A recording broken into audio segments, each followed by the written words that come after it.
Welcome to the Digital Healthcare Experience, brought to you by Taylor Healthcare.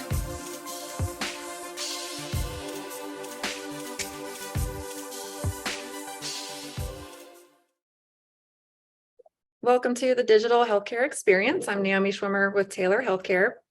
Thank you for joining our discussion today on people, process, and platform, physician perspectives on informed consent. All right, so why are procedural informed consents very often the last workflow to be digitized in healthcare? Well, this is not just a document, it is a process. And so this kind of systemic process change can often require special consideration for addressing the complexity and nuance of conversations that are taking place across the entire health system, in every doctor's office, every hospital room. And we will hear today from two physician leaders who have taken on this challenge at their health systems. So full disclosure, both have implemented Taylor Healthcare's iMed consent solution, but our conversation today will be focused on general insights that can benefit anyone interested in digitizing this process at their health system. And now I'd love to introduce you to our panelists. First, we'll start with Dr. Koster, Medical Director of Perioperative Services at Inova Health System.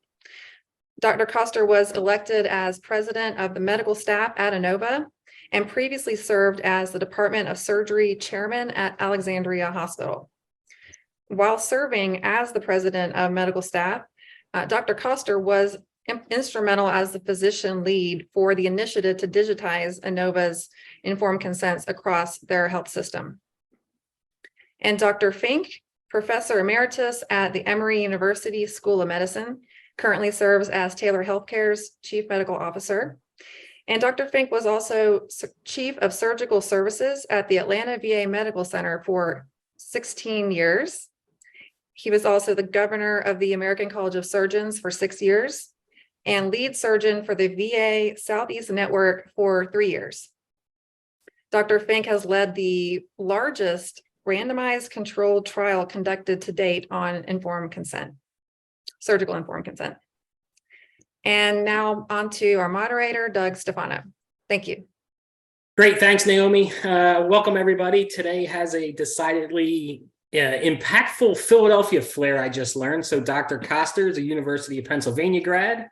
Dr. Fink went to Franklin and Marshall, and I am a descendant of family born and raised in Philadelphia. So this is a very East Coast slant today, but hopefully you still listen in and learn something. So to get started, Dr. Fink, let's start with you. Can you tell us a little about or provide some context around your time at the Veterans Administration and why you wanted to digitize informed consents? My pleasure, and thank you both for allowing me to join you today. I hope you're hearing me okay. Wonderful. Okay, perfect. Yes. So the discussion really on this point goes back to really the turn of the century or even before. And there were three major factors that certainly I wasn't the one who initiated this, but it came out of big central VA headquarters. But there were major concerns that focused on three issues. First and foremost, major concerns about inadequacies of the informed consent process, particularly since they perceived it to be a mechanism by which patients would be appropriately informed. Now, some of the evidence that raised these concerns was a big study run by a lady named Melissa Bottrell, who published her findings in 2000, actually, where she did a review of volunteered procedural informed consent forms from about 500 and something hospitals.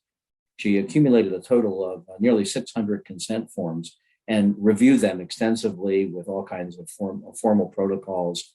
And to her, not surprising, she found that only in 26% of those over nearly 600 documents were the four what they deemed to be critical elements, procedure description, benefits, risks, and alternatives included in the document. Raised really major concerns about that.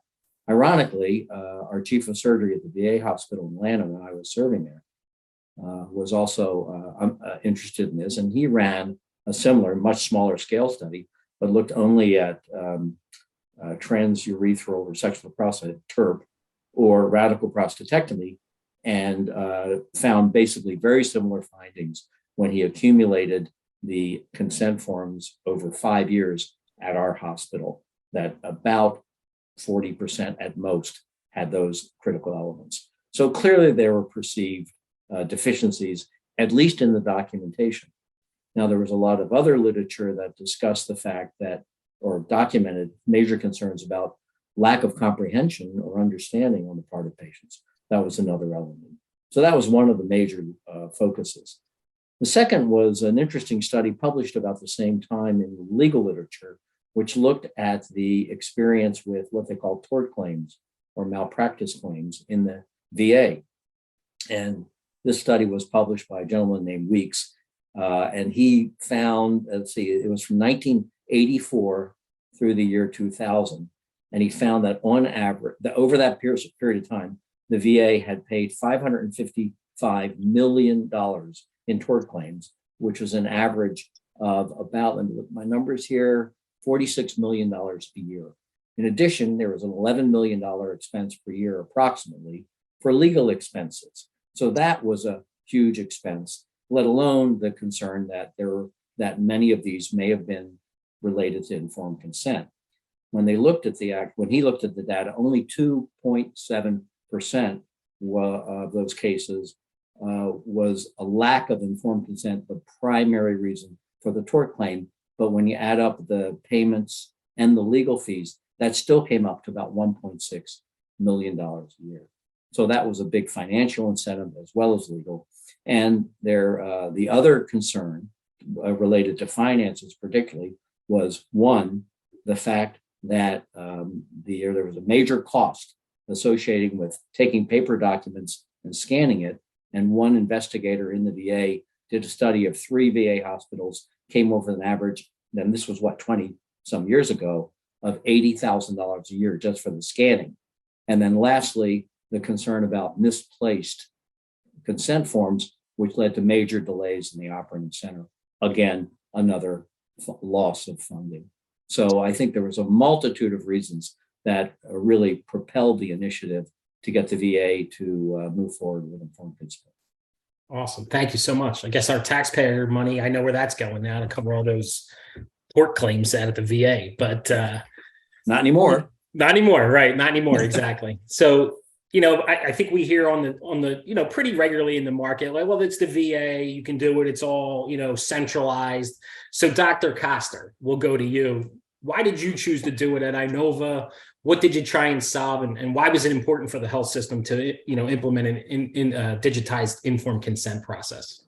Sure. Thanks, Doug. And thanks, Naomi, for having me on this panel.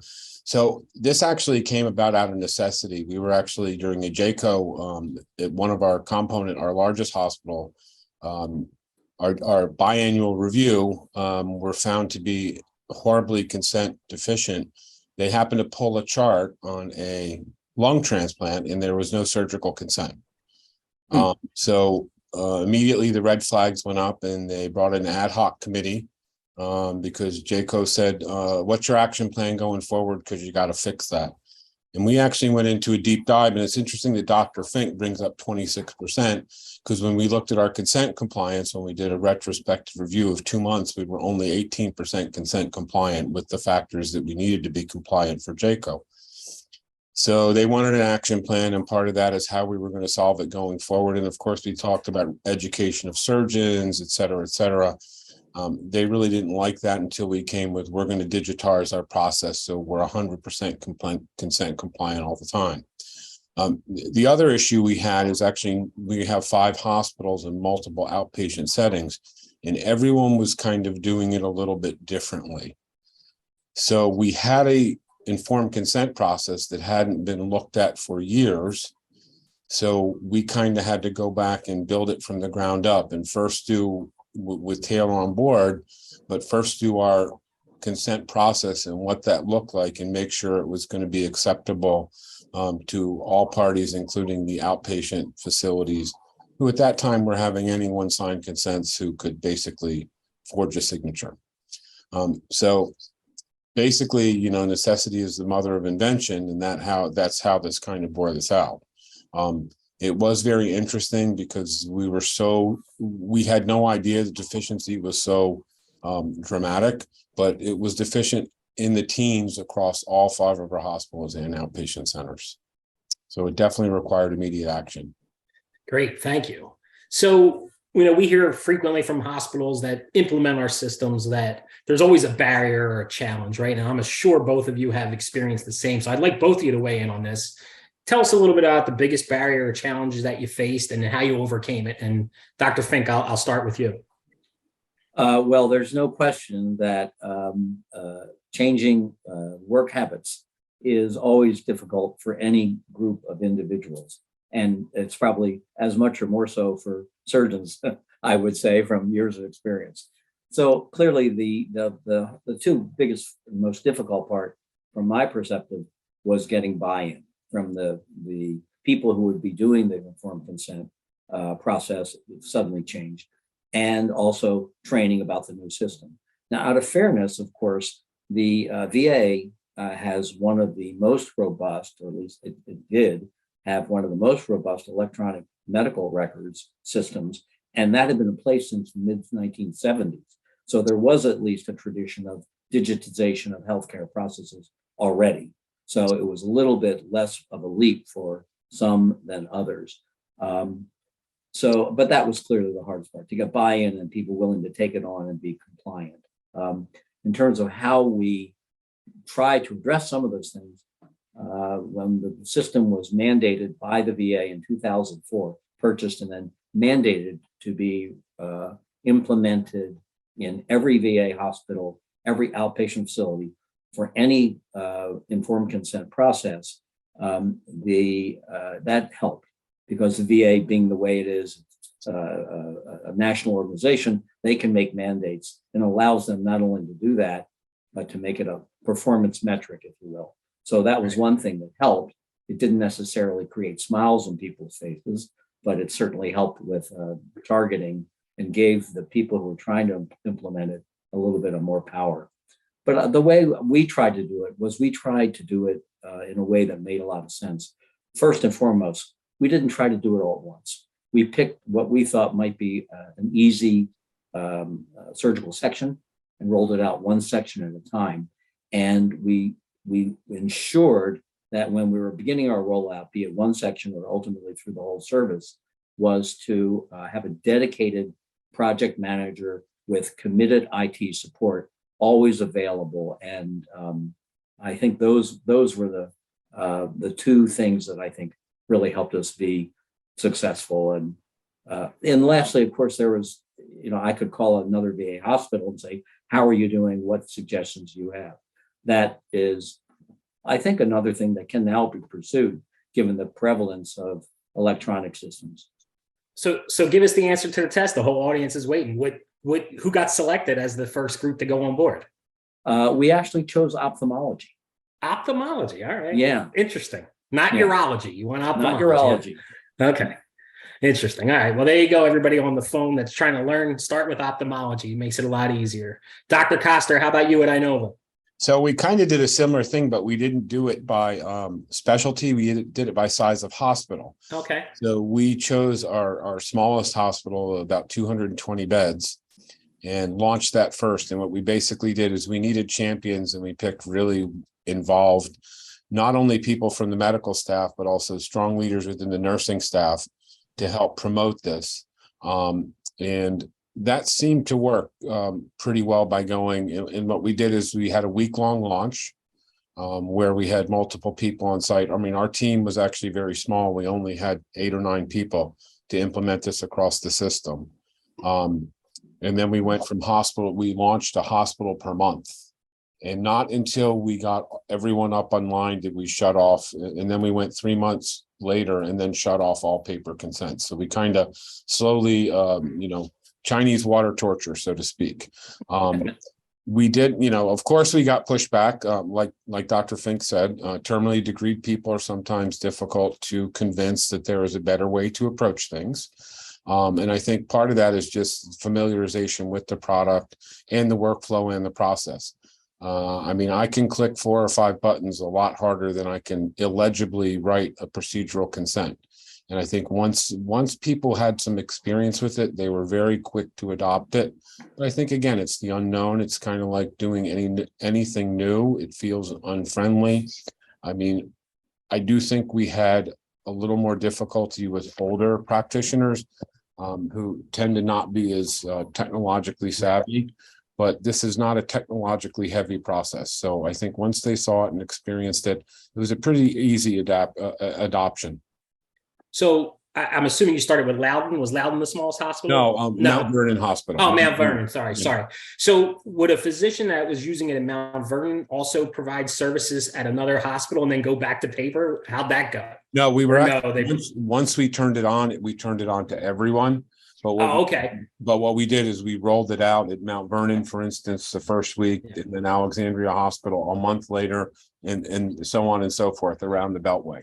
Okay, gotcha. Awesome. Thank you so much. So Doug, go ahead, Dr. Fink. I would also point out, it's also important to remember that as much as we hate to admit it, there are times when an electronic system can crash.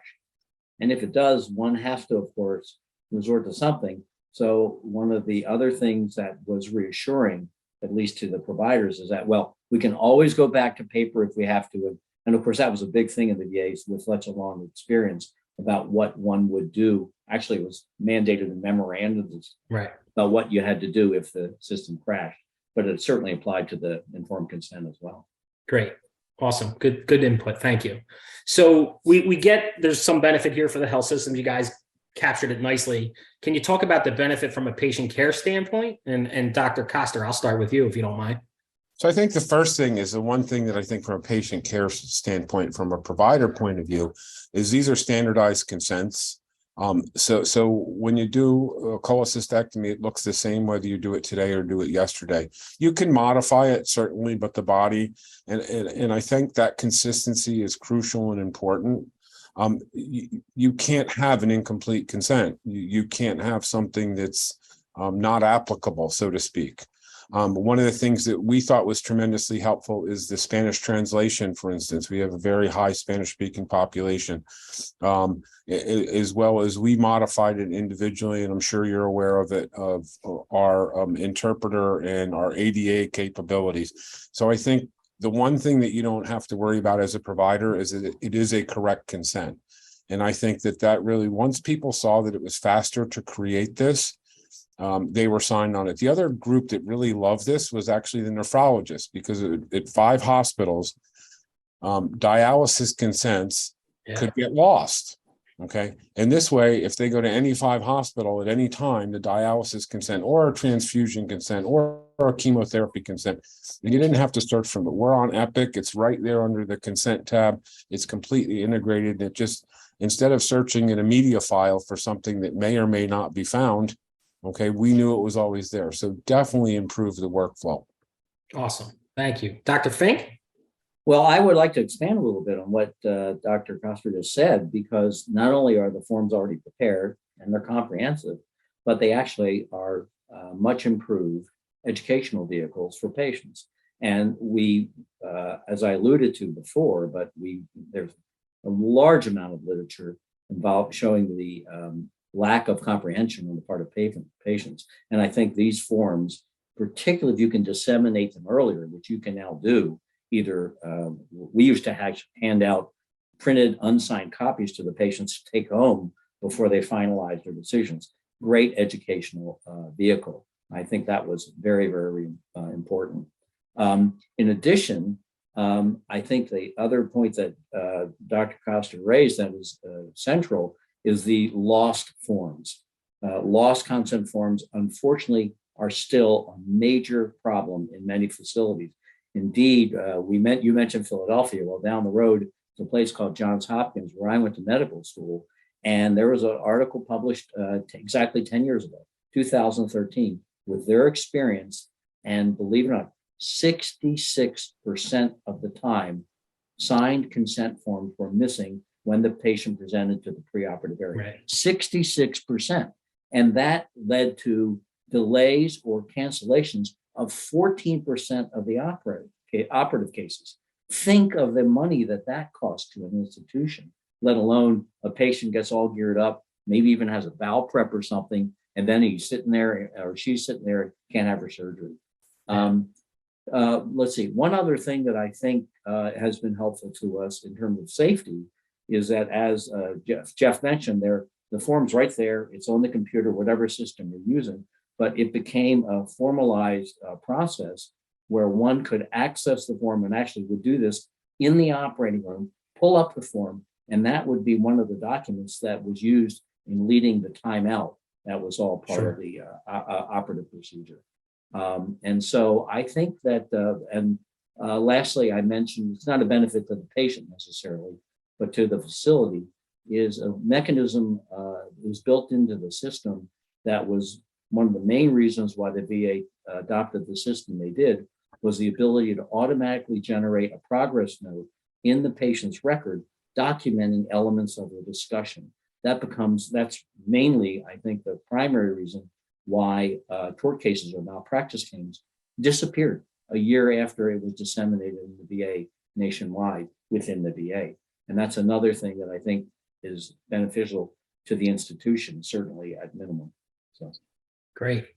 So, Dr. Fink, I'm going to stay with you. Tell me a little bit. Why do you think this informed consent process is the hardest to digitize in a health system today?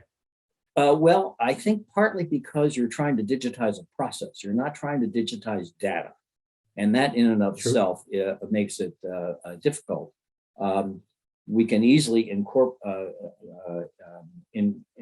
internalize various forms that are generic for one institution or another. But then the other issue is you got to fill it with content. And there are multiple elements of that content that need to be not only created, but they have to be maintained. And that's one of the biggest bugaboos why for facilities. They'll say, oh yeah, well, we can digitize it, we can scan our forms, whatever, but you've got to keep that content current.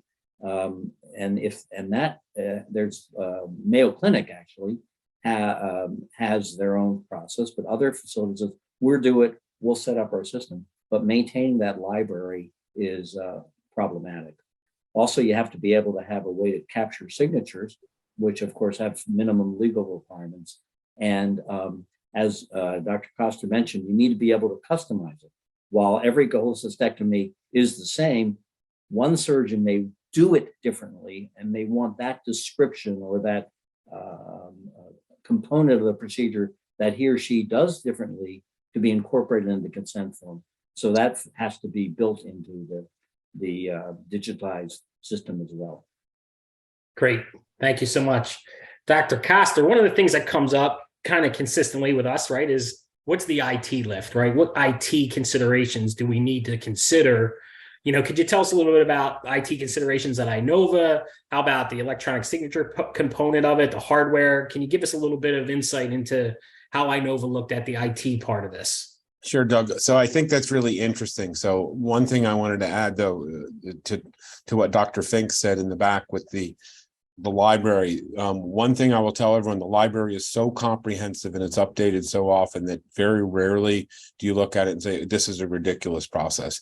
And if you did, Taylor has been really good about fixing that when we have things we need to add. I mean, in other words, we did our own anesthesia and blood products consent, and you guys were phenomenal in that. So thank you. That's very nice of you to say. Thank you. Kudos to you guys. So from the IT issue, it started from the beginning. You know, Inova, like every health system out there, is hugely concerned, not being an IT person, with safety. So they wanted to be very concerned that we were safe behind our firewall. So yes, the server sits behind us, and the only time we go out to you guys is if we have a downtime, if we lose power and we can't supply our servers, and then we go out to you in our downtime application. But you know, it goes as complicated to that is to the signature pads. So one of the big beefs we got in the signature pads on the WOWs was the cord's not long enough. Yeah, right. Can't so reach. Actually, the cord was long enough. It was 6 feet, but we wrapped it around. The IT guys wrapped it around because they didn't want so much cord because they were worried the WOWs would roll over it. Okay. So we solved that very quickly, but not until we took the WOW apart. We did have some problems with initially when we went into this in 2018 with our connectivity, and then after multiple upgrades, that's long. In other words, just the data download from the WOW to whatever the server was. It was just a little slow. We did try and do Microsoft Surfaces. We bought over 1,000 of them. They've been repurposed because that didn't work as a good workflow for us. The reason is we had to log in with our Epic ID to go through that. We had to go in a guest portal rather than directly with flash in, flash out to a workstation or to a WOW. So we do not have the capability, for instance, on an iPad like process to have to have one card flash in. That would make that simpler, but those surfaces are repurposed for other means, so they got used within the system. But we thought that was going to be really neat and clean. Instead, that we kind of fell on our face with that. We did spend a tremendous amount of time on that, and it turned out not to be fruitful, but we found out in a good way.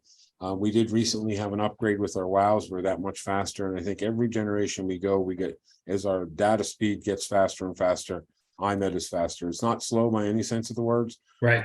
but certain areas it's a little lag. For instance, in radiology near the MRI tube, which is so well shielded, it's a little bit slower than other areas.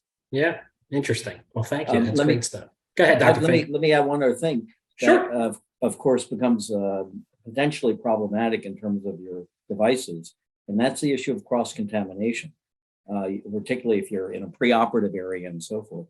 So I think that, as some people may know, Taylor's developed this new mechanism to disseminate the documents so people can read them, can review them, which is huge for education and comprehension, but also is good to allow people to digitize and return them without ever dealing with a device that is centric to the hospital or the facility, which I think helps in that regard as well. I was going to be a good salesman and say that, Dr. Fink. So thanks for not making me be a sales guy. I was going to show you my phone and how you can just do it right on your device. Yeah. But thank you for that. I appreciate it. We're the beta site for that. I think we were the beta site for that, right? You were. I know Yeah. it was. That's correct. I think you on the east and UCLA on the west. Yeah. But And I awesome heard stuff. you're doing it in the VA now too. You're rolling We it are. out. We are. They are Yeah. moving that direction. Yes. So give me a little bit about finding champions. You both said it's, the biggest thing that is to find people that really want to help you do this. Give me a little bit, and you could both go. I'll start, Dr. Fink, with you. Tell me a little bit about how you found champions. Did you target certain individuals? Like, give me like the perfect ideal person that we want to try and get on board early. Well, I don't know that it's an issue of defining what the perfect person is or what characteristics, but I would bet that in the positions that Dr. Costas had and the ones that I've held, there's usually a very good chance you already know who those people are. Right. The people who have been concerned about patient care processes, those who are potentially involved in IT. You can always solicit it, but usually you have at least a couple targets right up front. And I think more importantly, once you obtain such individuals, and I'm sure Dr. Costa will have other attributes that he looks for, it's important, I think it's actually incumbent upon individuals in these positions like we were, at least like I was in those days, is to be sure they're well supported, or else the project's not going to fare well. So you need to be sure that you have appropriate IT support and ensure that the nursing staff is involved and knows how it works. And in addition, you need to have appropriate feedback with them about how they're doing, as well as feedback from the individuals running it about what problems are encountered. And of course, in the VA, when it was made a performance metric, which it was, it became very, very helpful to some, painful to others, of having the metrics of, well, this section is doing so bad, or this one's doing so well. But that could also help move the process along. So, but I think compassion is always appropriate for the individuals to take on things like this. So. Awesome. Dr. Costa, how about you? Yeah, so Aaron, right on. I mean, I think one of the things that we definitely did is we cast a very big net. In other words, we tried to excite the people within the health system as to what this was going to look like and how cool this was and how it was going to streamline an otherwise cumbersome process, and it was better for patient care and safer, and really, was consistent with our mission, vision, and values. And we cast a very large net. I mean, there were certain people that you knew would jump on right away. But surprisingly enough, when you did that, there were some people who I was very, very surprised to step to the front and said, no, this looks good. This looks like something I want to be involved in. I do think nursing and support was crucial. IT was kind of back end, but I do think our relationship with nursing and getting strong nursing leaders, like one of the first things that we did once we decided we were going to go with Taylor is they basically have a meeting of all the CNOs across with the chief CNO, who was one of our triad leaders, and we presented to them, and we actually gave them an hour presentation on what this would do, and had them do consents with us. So, kind of had buy-in from the top down as well as the bottom up. But I think, once you show an exciting process and show how this is really the right way to do things, I think it naturally attracts a lot of good people. That's awesome. Funny, because I sit here and I think risk and compliance and legal they'd be the champions, but it turns out like nursing, physician leadership, they're the best folks, it seems like, to get involved early and get on board early. So risk and legal were key in developing, and they bought on right away. Okay. Yeah. But I think, they sit in a corporate office. They're not in the trenches. So True. And I think you get buy-in when people believe in a process. And once people see this process a few times, they definitely say, this is the real deal. This is the way to move forward. And this is where actually digitization has helped the practice rather than hurt it. How many times do we hear with EMRs, oh, this is cumbersome, this is difficult, this is right. There's no value added. There is definitely value added with this. Well, yeah, then one other Dr. point. Fink. One other point, of course, I think that you're right, that legal and risk are always very strong champions for obvious reasons. But sometimes the biggest hurdle that I've experienced in various centers where I visited, or in our institution even, was IT, because it's a big workload and demand and a big project for IT. And that's often one of the most largest hurdles that have to be overcome to get acceptance and forward movement in this process. Right. Awesome. So let's think about it from this standpoint. One of the things that comes up frequently, again, we talk to clients all the time, right? And the biggest thing they'll say to me is like, how efficient is this, right? Like, isn't this more work for the physician? Isn't this more work for the provider? And, it's hard, as a lay person, the sales guy, right? It's like to try and explain that it's a better, more efficient process, even though there's maybe more things to do. I'd like to hear from you guys, but let's start with you, Dr. Fink. What do you think about the efficiency of using a digitized, informed consent workflow? Well, I don't think there's any question that it's more efficient. And the reason I say that is I remember when I didn't have access to this, and I was a youngster, probably more like your age. But the camera must be playing tricks on you, Dr. Fink. I'm an old man. Look at that gray hair. My glasses are still working. Yeah. But I would, when I did informed consent, first thing I'd have to do is take a blank form, and I have to fill it out with the various elements on pre-printed lines. Right. That takes a lot of time right there. Secondly, to protect myself, and I would do this, but others didn't, I would then, when I was finished with my discussion, write a handwritten note in the progress note. In the progress, today, yeah. I met with, and we discussed this. Here's the risk, that kind of stuff. That doesn't have to be done anymore with this process, and I think, and so that saves time. On the other side of the coin is the issue of comprehension on the part of the patient. I keep harping on that. That was the primary endpoint of that big randomized study that we ran back in 2006. Or 2009 we finished. But one of the most important findings we found that the primary element that was most associated with successful comprehension on the part of the patient was the time committed by the care provider to the informed consent discussion. So if indeed you don't have to take the time to film the form out, you're gaining time there. And if you have something that can lead your discussion or that's been pre-read, that also provides more time that for a discussion and ultimately a true shared decision-making process that is also maybe even freeing up more time for you as a physician. So those are my thoughts. Okay. Dr. Coster, how about you? So efficiency is an interesting question, right? Yeah. How efficient is sitting in a courtroom because the consent got lost? Yeah. Yeah, good Okay. point. So I mean, I think you have to look at what you really mean by efficiency. I mean, the most common cause for consents to not be compliant is legibility, right?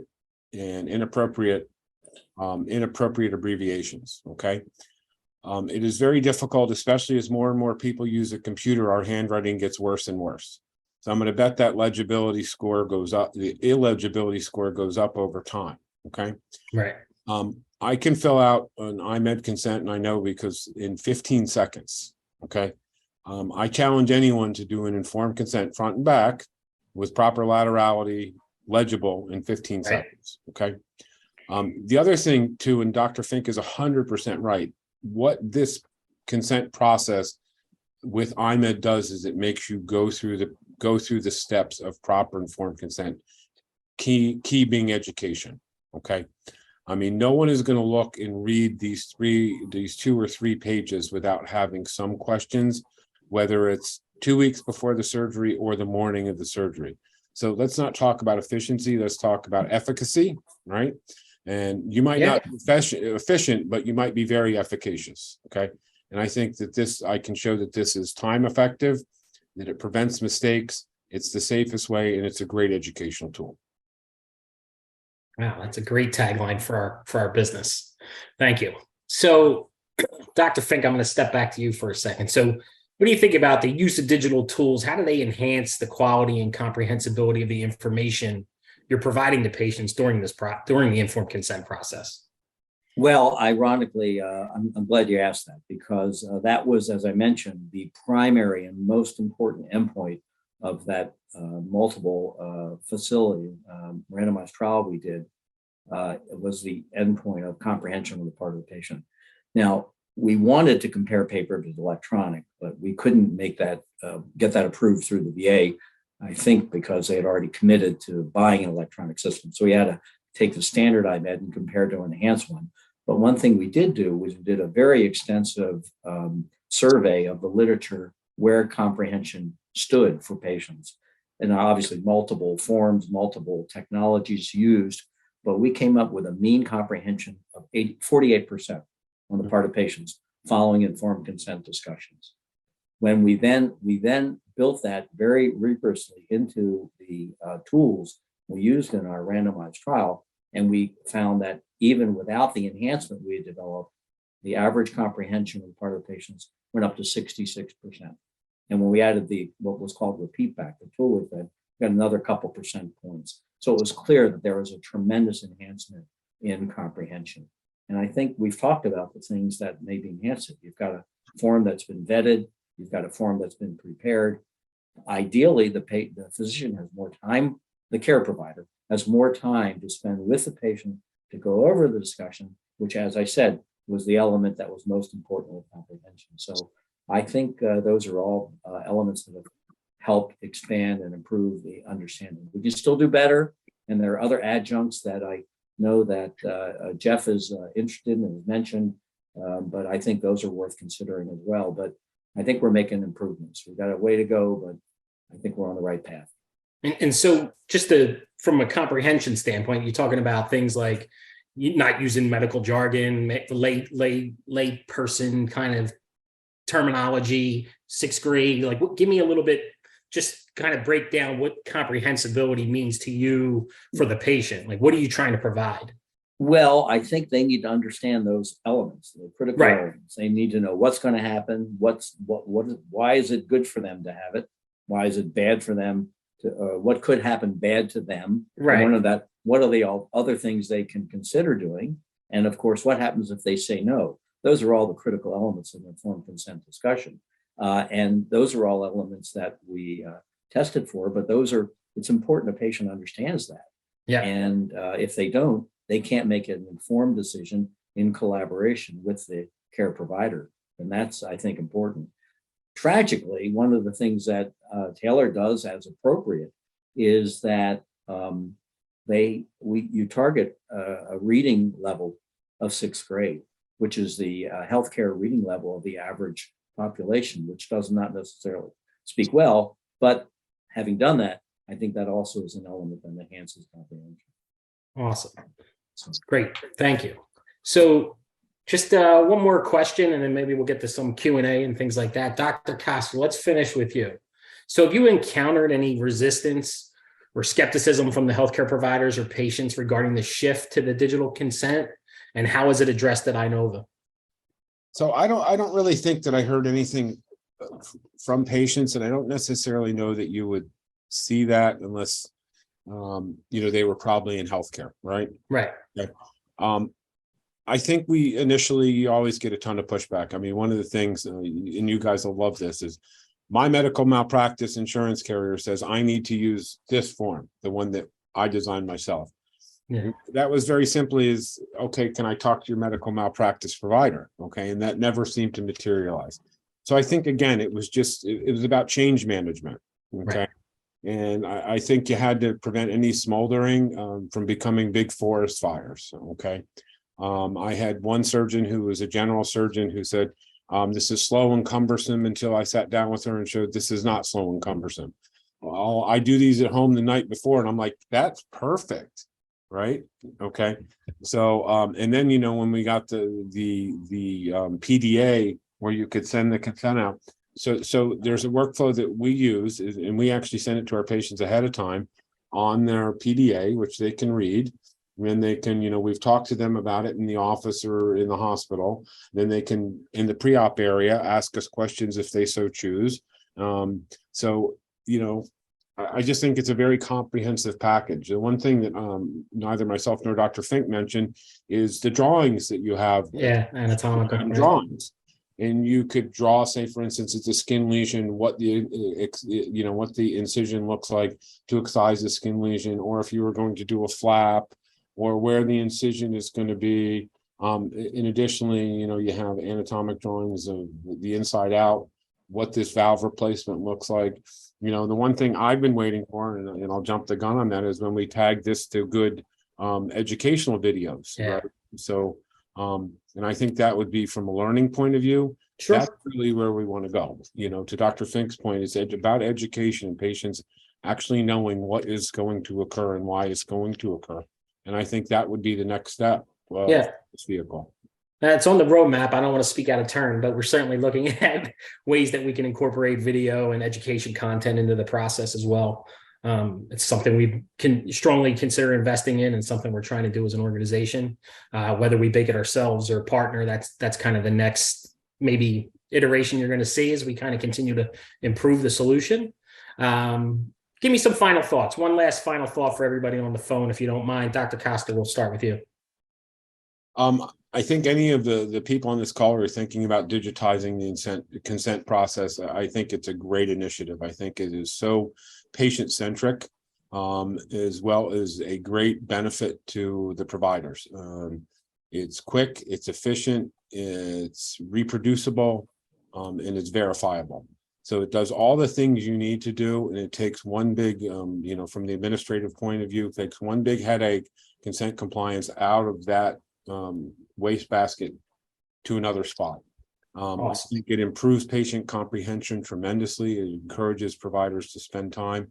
So, I am very excited to continue with Taylor, and I think it was a great initiative, one that I'm personally proud of. That's awesome. Thank you. Great recap. Dr. Fink, how about you? Final words. Well, I think I'd like to maybe send a little suggestion to the people who are listening to this webinar. Sure. In things that we encountered in the VA as the first large organization that implemented this kind of a system. And we were fielding requests from the private sector multiple times about various individuals wanting to come and actually see the process, see how it worked, where it was a facility, it was in place and functioning. And I would just recommend that there are obviously many more now using this system than did back in the day. But by the same token, I think that's a wonderful opportunity to call colleagues at a different facility that have taken avail of the technology, see it and how it works, talk to patients and this is a way to get, I think, down and dirty about how it works, what it can do, and address also the issues that may have been encountered, we've talked about today, and maybe raise unique circumstances that are also helpful. So that'd be a recommendation on my part. That's great. I would add to that, just oddly, right? There's probably some physician in everybody's facilities that are on this phone that worked at the VA at one time and around, or at some point in their lifetime. You might want to go ask that physician. The number is, it's said, I don't know if it's still true, I think it's pretty true, that at some point in their time, 85% of all healthcare providers have spent some time in a VA facility. There you go. 85%. There you go. Dr. Costa raised his hand. He has too. So there you go. Awesome stuff. How about any questions, Naomi? Anybody on the chat want me to address anything? There's none yet, but we can give it a few minutes, see if there's any that come through. Okay.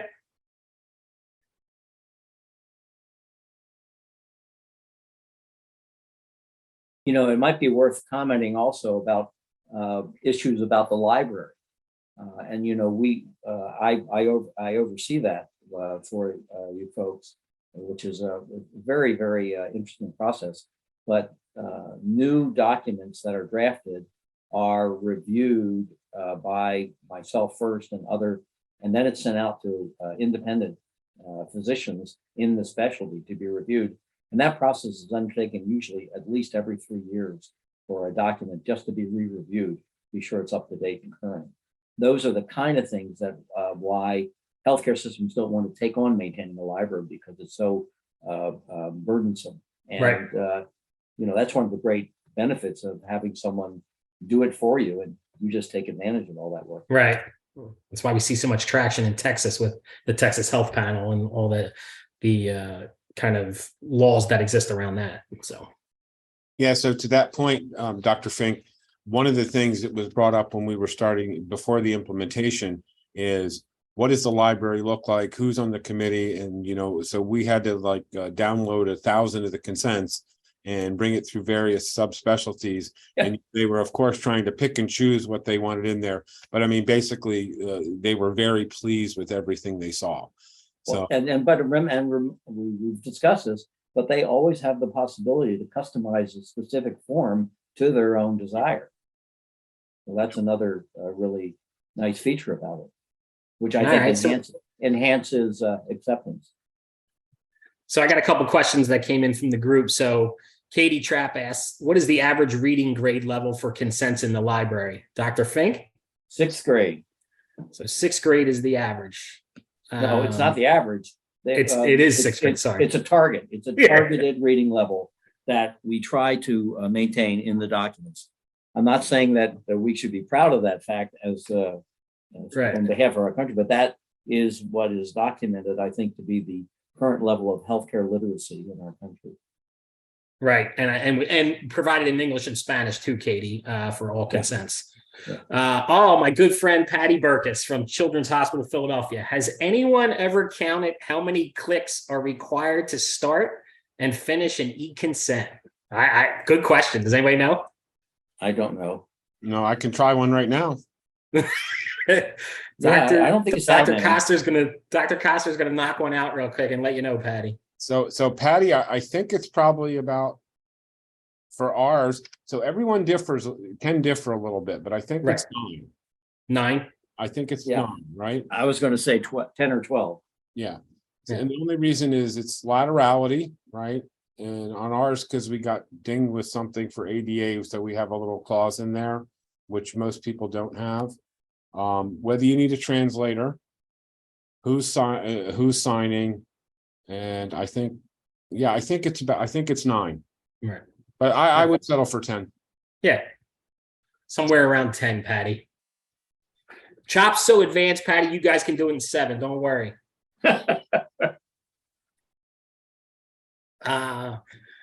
So there's no more questions from the group. I don't see any. Do you see any, Naomi? Nope. Oh, wait a minute. No, I'm lying. When consent forms are sent to the patients in advance, do they sign in advance? And if so, how do you account for the required witness signatures? Great question. So the way that our policy reads is the witness actually can say to the patient, is this your signature? Did you sign this? Okay. But that's in our consent policy. I understand the question. So there was great consternation about what witnessing. So across all 5 places, witnessing was witness the signature, witness the consent, witness that the conversation happened. And all our witnessing is they can validate that the appropriate person signed the consent. Okay. Most of our staff takes that a little bit farther and wants to hear a conversation about that before they'll do it. And a lot of times we get some crosstalk back and forth, which is a good thing, right? That, you know, are you going to go over the consent with them? So it's a good thing. Yeah. But in our consent policy, all the witnesses is that they can validate that the appropriate person signed the consent. And Dr. Foster, correct me if I'm wrong, because she asked, do they sign in advance? If they don't sign in advance, you can save a draft. Is that correct?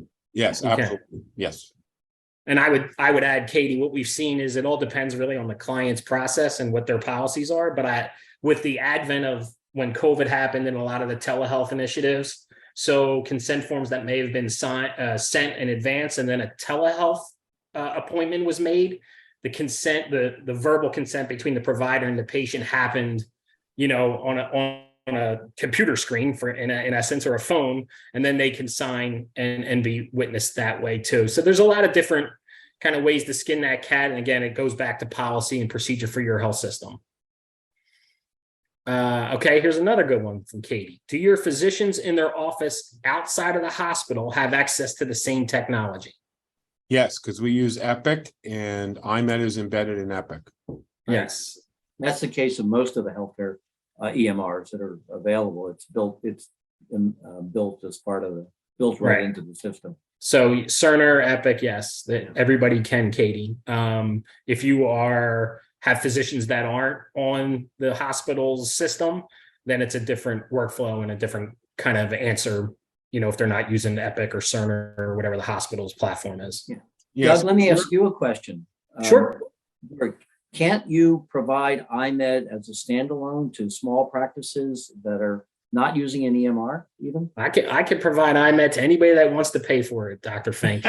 But isn't it a web-based? So we have a web-based PE solution. We also have a content-only solution where they can access the library, print it out on paper, sign and scan it.